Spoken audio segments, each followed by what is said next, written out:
Hello बच्चों, welcome to SR classes. तो अब एग्ज़ाम में बस कुछ दिन रह गए हैं, तकरीबन 10 या 12 दिन रह गए हैं आप लोगों के पास। बिहार बोर्ड के बच्चों को कह रहा हूँ ये बात। यूपी वाले अभी कुछ दिन और बचे हुए हैं, लेकिन उनका भी एग्ज़ाम होना है। तो कभी न कभी उनको भी इस परिस्थिति से गुजरना है जिस परिस्थिति से अभी बिहार के बच्चे गुजर रहे हैं। बच्चे लगातार मैसेज कर रहे हैं, कमेंट कर रहे हैं कि सर ये बताओ कि 10 दिन का स्टडी प्लान कैसा होना चाहिए, 10 दिनों में अब हमें कैसे पढ़ना चाहिए जिससे कि हमारी तैयारी बड़ी अच्छी हो जाए। तो सबसे पहले तो मैं उनको ये बताना चाहूँगा कि अब उनको पढ़ना नहीं है, अब उनको खुद को परखना है कि उनकी तैयारी कितनी हुई है। अब पढ़ने का टाइम गया, अब टाइम आ गया है खुद को चेक करने का। जी हाँ, मैं बताऊँगा कि खुद को चेक कैसे करना है। साथ ही साथ ये भी बताऊँगा कि जो बचे हुए दिन हैं उनमें अगर थोड़ा बहुत पढ़ना है तो कैसे पढ़ना है, किन चीज़ों से पढ़ना है, कौन सा मटेरियल इस्तेमाल करना है पढ़ने के लिए। इसके अलावा ये भी बताऊँगा कि रिवीजन करने का सबसे बेस्ट तरीका क्या है।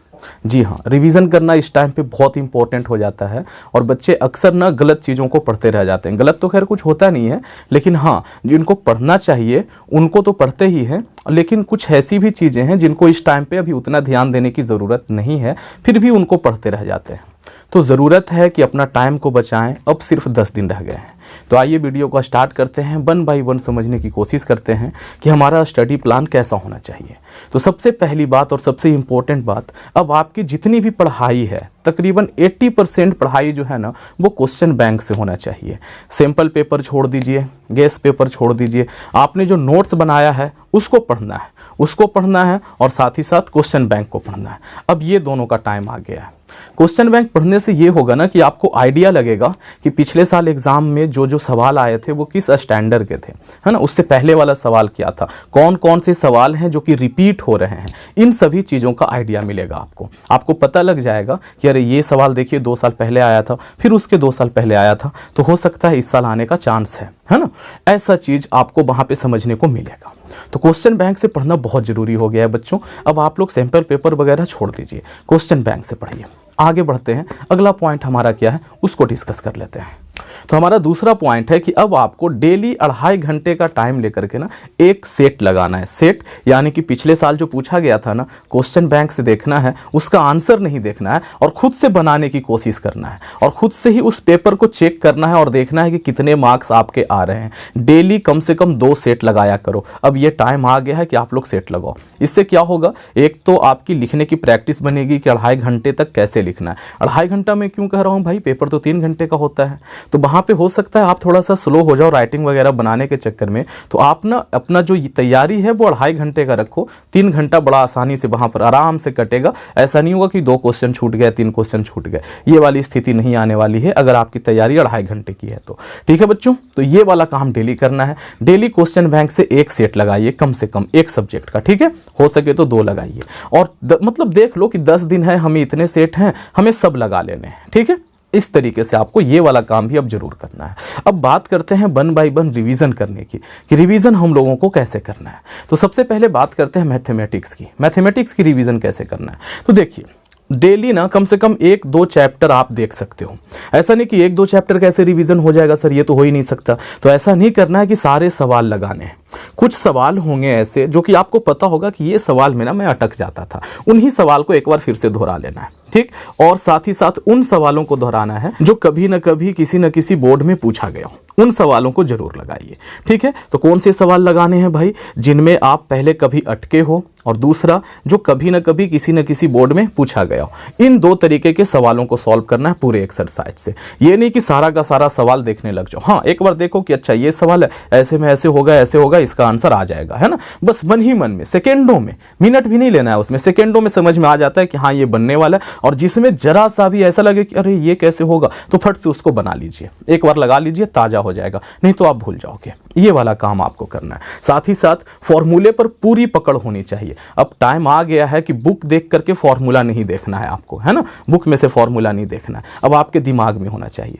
तो फॉर्मूले का एक सीट बनाओ और सीट बना करके उसको ना डेली देखा देखा करो, ठीक है। अभी फॉर्मूले का वीडियो आने वाला है, थोड़ी देर बाद आ जाएगा वो भी वीडियो, तो उसे भी देख लेना, ठीक है। हाँ जी, तो फॉर्मूले का एक सीट आप रखो और रख करके उसको डेली देखो। जो फॉर्मूला लगे कि अच्छा ये मुझे याद नहीं है ना, तो उसको एक बार मन ही मन में याद करने की कोशिश करो। सोने से पहले एक बार देखो कि किन किन चीज़ों का फॉर्मूला आपको याद नहीं है और किन किन चीज़ों का फॉर्मूला आपको याद है।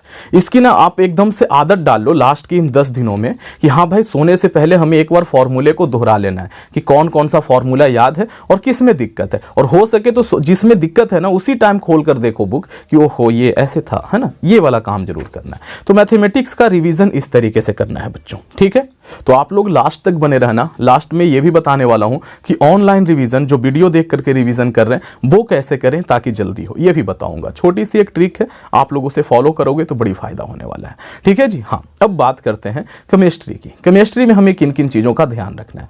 तो केमिस्ट्री में आपको डेफिनेशन तो सारे पढ़ने हैं, सारे के सारे डेफिनेशन पढ़ने हैं, लेकिन कुछ चीज़ें ऐसी हैं ना जिन पे थोड़ा सा विशेष ध्यान देना है, क्योंकि वो हमारे दिमाग से स्लिप हो जाता है, निकल जाता है। वो है रिएक्शन, जो अभिक्रिया है ना उसे याद रखना है, बहुत जरूरी है। अभिक्रिया पूछा जाता है और बच्चे अक्सर भूल जाते हैं। तो अभिक्रिया जैसे उभय विस्थापन अभिक्रिया का एग्जाम्पल याद रखना है, विस्थापन अभिक्रिया का एग्जाम्पल याद रखना है, एकल विस्थापन वाला, है ना। ये जो होता है ना विघटन अभिक्रिया वाला का याद रखना है, संयोजन अभिक्रिया वाला, है ना। ये सारे अभिक्रियाओं के कम से कम एग्जाम्पल आपको याद होने चाहिए।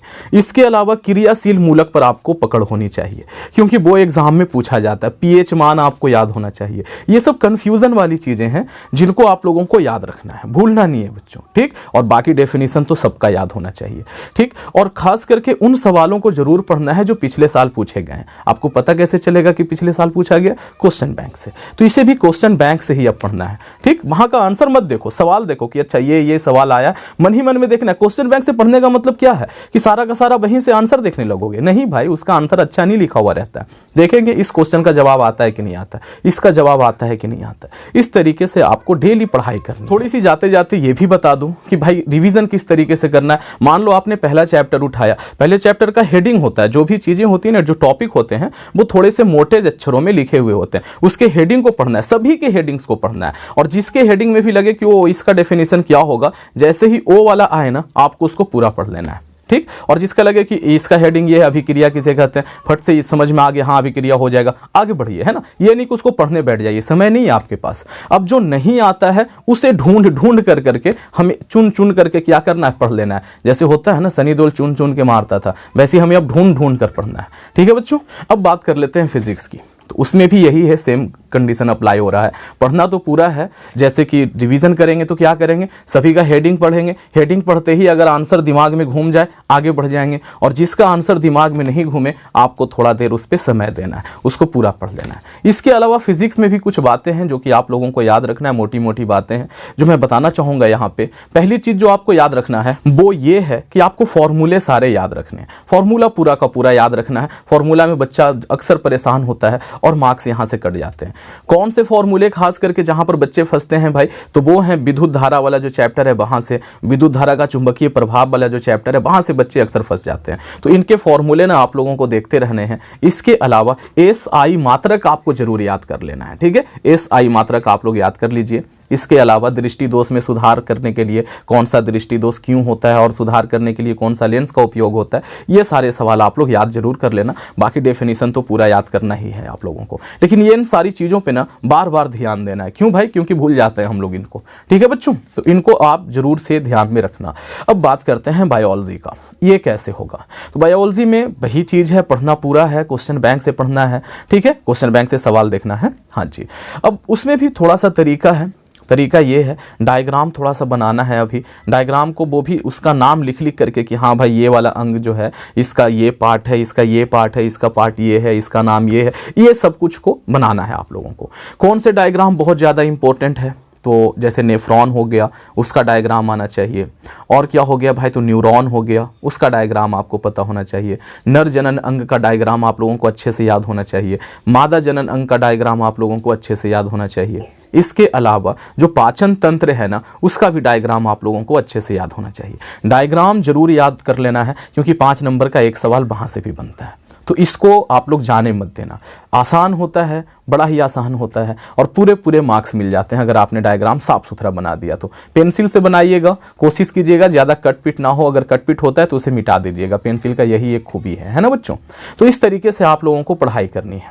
अब बात कर लेते हैं सोशल साइंस की। सोशल साइंस कैसे पढ़ना है? तो पूरा नहीं पढ़ना है, इसको पूरा नहीं पढ़ना है। इसको कैसे पढ़ना है भाई? तो हेडिंग पढ़ना है बस, और मन ही मन में आंसर घूम जाए, आगे बढ़ जाना है। हाँ, कुछ डेट्स हैं, डेट्स वगैरह आप लोग अलग सीट पर लिख करके जरूर रखे होंगे, अगर नहीं रखे हैं तो ये आपकी गलती है, ठीक है। उस डेट को जरूर से याद करना है डेली, मतलब ऐसे करना है जैसे डॉक्टर बताता है ना भाई, सुबह दोपहर शाम दवाइयाँ खानी है, वैसे ही सुबह दोपहर शाम उसको डेली देख लेना है, ठीक है बच्चों। और अगर आपने ये वाला काम नहीं किया है तो आप एक दिन बैठ करके ये काम कर लें, ठीक है। हाँ, इस तरीके से आपको पढ़ना है सोशल साइंस। अब बात कर लेते हैं कि ऑनलाइन रिवीजन कैसे करें, ठीक। ये जो हम लोग मोबाइल पे आजकल पढ़ाई कर रहे हैं यूट्यूब से या कहीं से भी कर रहे हैं, तो बहुत टाइम लगता है, 1-1 घंटे का वीडियो होता है।